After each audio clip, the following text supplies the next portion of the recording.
Well, good afternoon, Michiganders. It is Tuesday, February 1st, 2022, and this is Tuesday with Tom, Michigan's only weekly show where we do answer your questions about estate planning and estate settlement in Michigan, and we don't send you a bill. As always, I'm your host, Tom Doyle, estate planning attorney, lifelong Michigan resident, and an ambassador for all things good in this great state of Michigan. Welcome, welcome, welcome to today's program. Well, last week's episode, what the heck is an UTMA, and should you use one as part of your estate plan? If you're thinking about leaving an inheritance to a minor, listen to last week's show to find out if an UTMA is an appropriate estate planning tool for you, an UTMA being a uniform transfers to minors account. Today's show, we're going to talk about pre-hospice care. It might just keep you out of the hospital, but please remember, what I am about to discuss during the program is, as always, for educational purposes only. It is not intended to be legal advice. You need to work with your attorney to determine what is appropriate for you and your estate plan.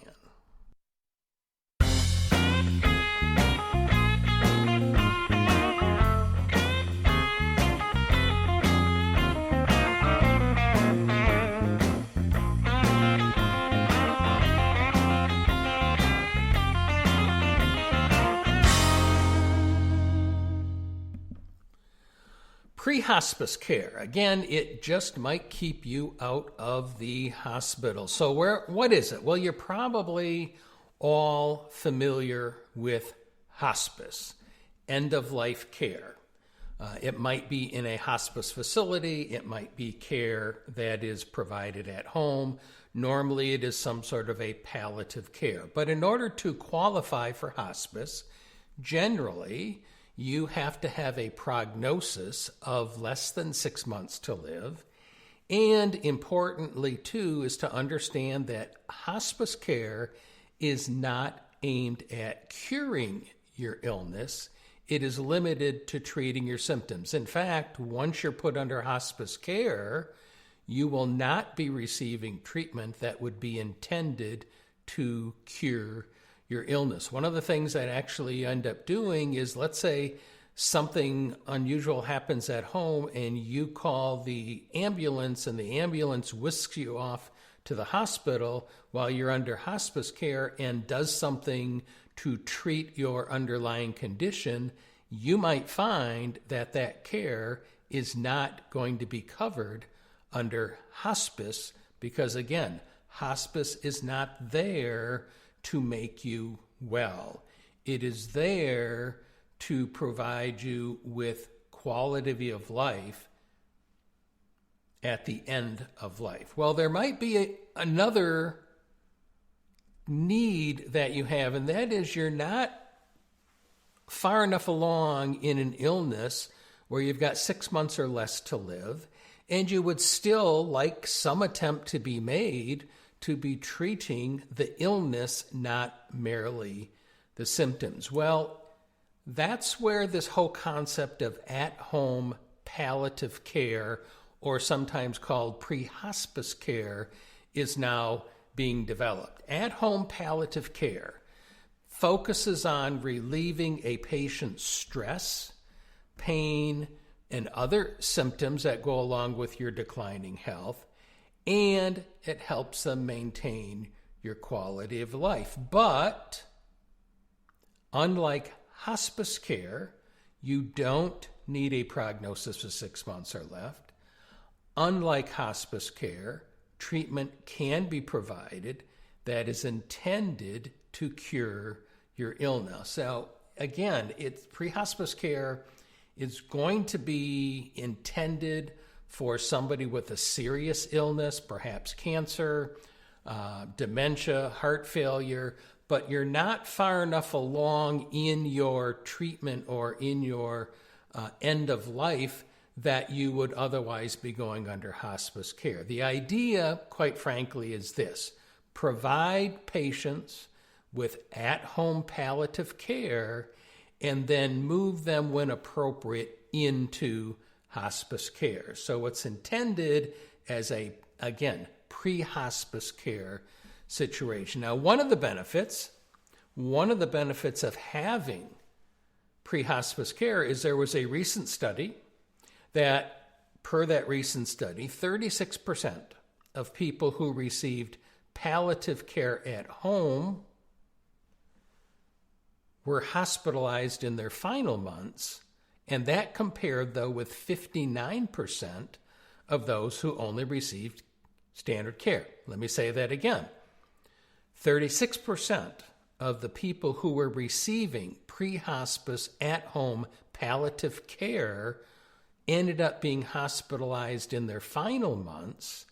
That compared with 59% of people who simply got standard care. And why is that? Well, if you think about what happens, a lot of seniors at the end of their life, you're kind of bouncing back and forth in and out of the hospital. You're home, and then you have an issue, and you get in the ambulance, and you're taken to the hospital, and then you're released back home, and you're bouncing around, and unfortunately, in too many of those situations, you might find that you end up actually being in the hospital at the time of your death, which in the conversations that Amanda and I have with our clients, and certainly conversations that I have on a personal level with family and friends, generally speaking, people don't want to be in the hospital when they die.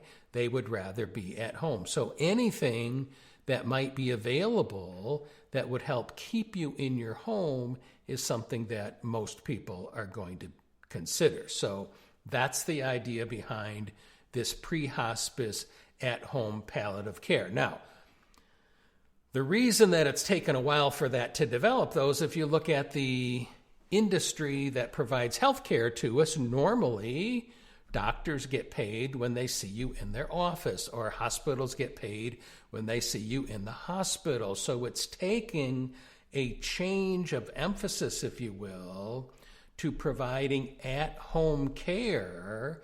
And how is that at-home care, quite frankly, going to be paid for by your insurance company? Well, one of the things that the Affordable Care Act did is it put an emphasis, if you will, on rewarding quality of care rather than quantity of care. Meaning what?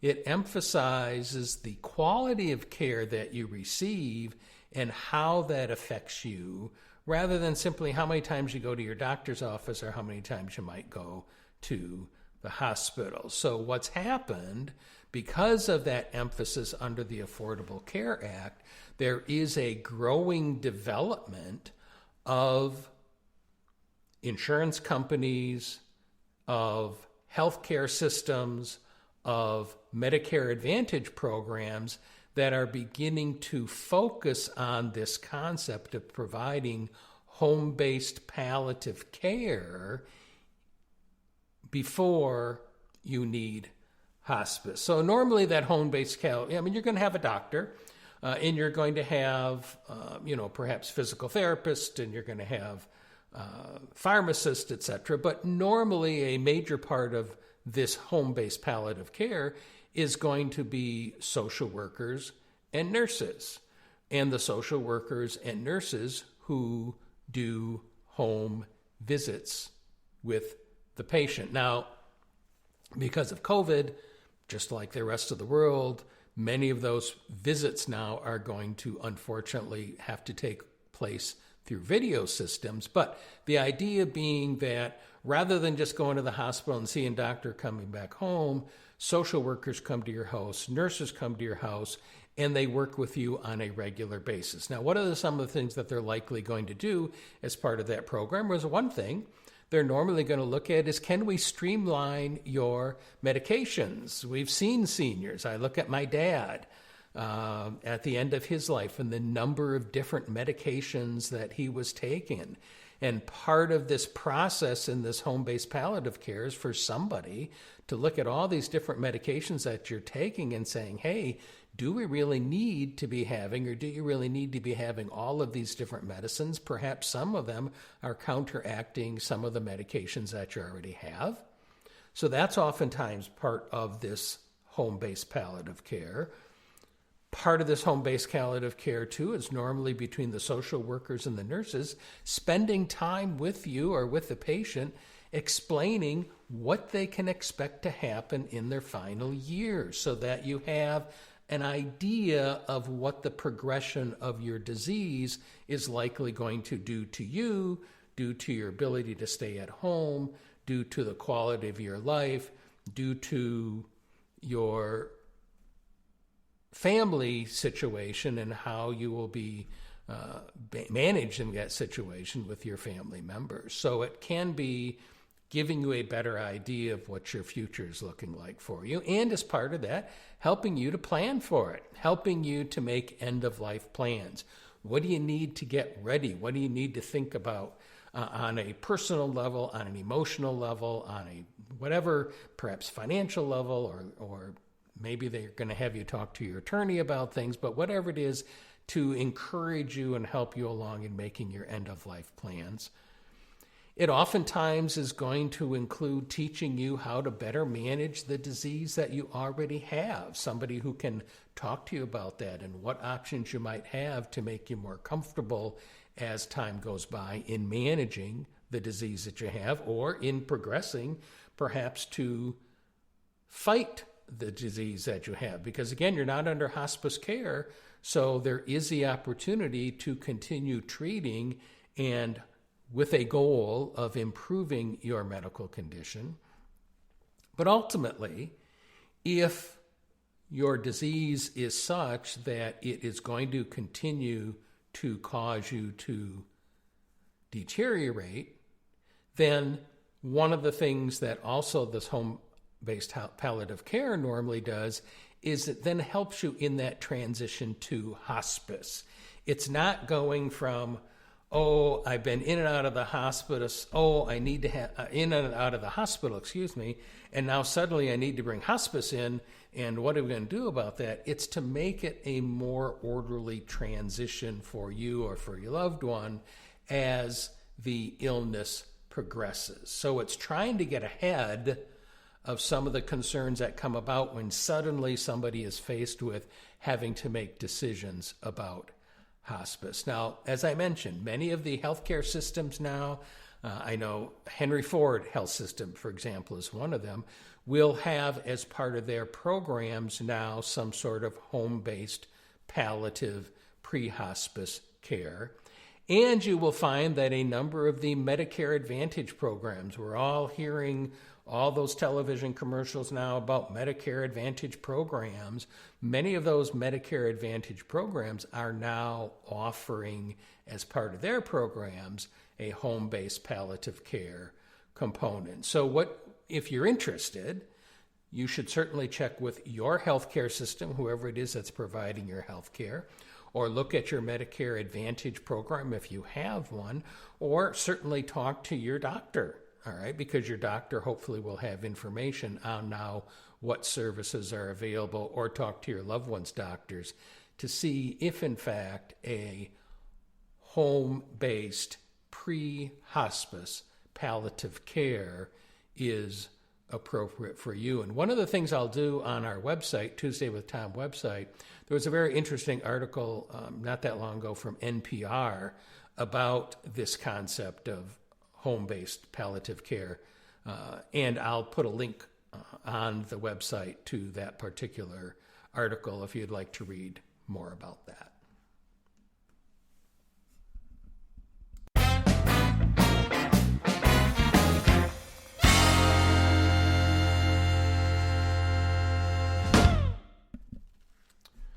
Of course, a reminder too that Amanda and I would be honored to have the opportunity to help you protect your loved ones by putting together your estate plan, amending a current plan, or assisting you in settling your estate. Although, because of COVID, again, we're still not seeing people personal in the office, we're doing everything virtual, that can be through the virtual office that you're going to find at doylelawpc.com.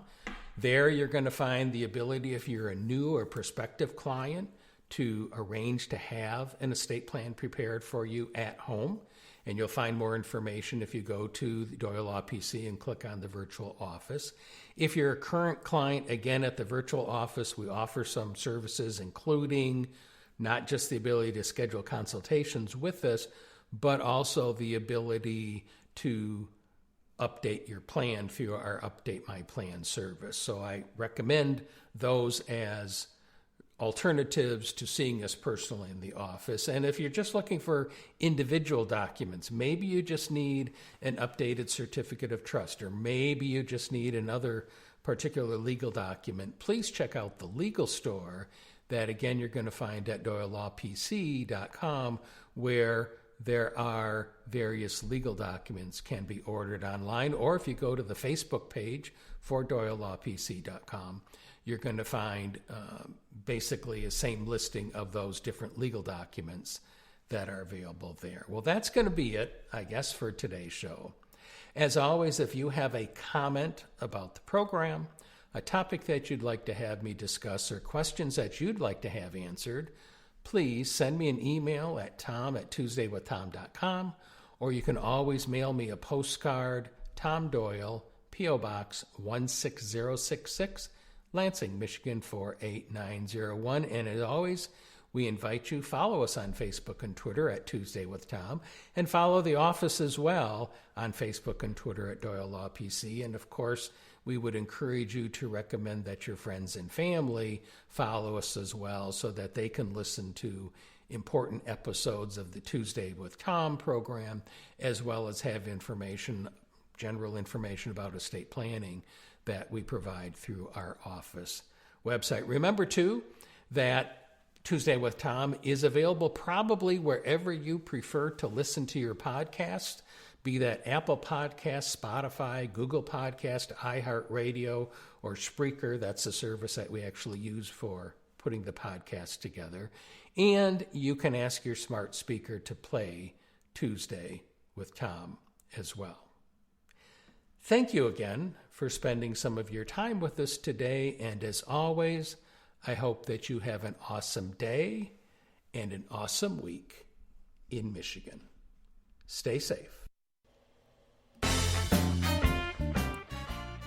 Tuesday with Tom has been brought to you by the estate planning attorneys at Doyle Law PC. To learn how we can help you with your estate plan or with settling a loved one's estate, please call us today at 517-323-7366. That's 517-323-7366.